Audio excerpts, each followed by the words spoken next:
আসসালামু আলাইকুম। দুইটা মজার জিনিস দেখাই দুইটা বন্ধুরা, ভিডিওটা দেখতে থাকো। জুম করে লই আগে জুম না করলে বোঝা যাইতো না বন্ধুরা। এই যেগুলো হচ্ছে ধান ক্ষেত, এই যেটা হলো গাতা।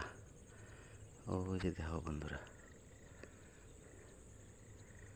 ওই যে এই যে গাতার মধ্যে নড়াচড়া করতেছে, চুপ করে খাড় রয়েছে। এরা বিশাল চতুর। এগুলো হচ্ছে বালিয়াস। দুইটা মনে হয় বাসা টাসা বানাইছে, ডিম দিব, ছাও দিব।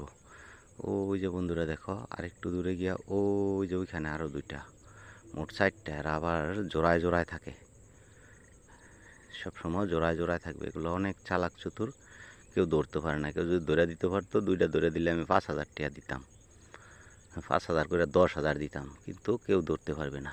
বিশাল চালাক, উড়ালও জানে, ডুবও জানে, আবার ফলায়া থাকতেও জানে। ওই যে আস্তে আস্তে আউলে যাইতেছে গা, বুঝা লাইছে যে আমি কথা বলতেছি, টের হয়ে লাইছে। ওই যে এই দুইটা দোয়ার মধ্যে আছে, আর এই দুইটাই যে এখানে আউল গেছে গা ধানের। ওই যে এই দুইটা ফলানের বাউ করতেছে, বুঝা হ্যাঁ ও বুঝা লাইছে এত দূরে তাও বন্ধুরা। ওই যে আর আর ইয়েরটা হলো ওই যে এই পাশে বগ আছে, পানি কেওয়া উপরেরটা, এই যে উড়াল ভরে যাইতেছে, এটা পানি কেওয়া। এই যে এখানে বেলায় আসলে অনেক কিছু দেখা যায়, কিন্তু ধরা যায় না, খাওয়া যায় না। বকগুলা উড়াল ভরতাছে। ওই যে খুব মজার বিষয় বন্ধুরা। যাই হোক, ভিডিওটা হয়ে গেছে বড়, বুক কাঁপে থর থর। সবাই ভালো থাকবেন বন্ধুরা। আসসালামু আলাইকুম।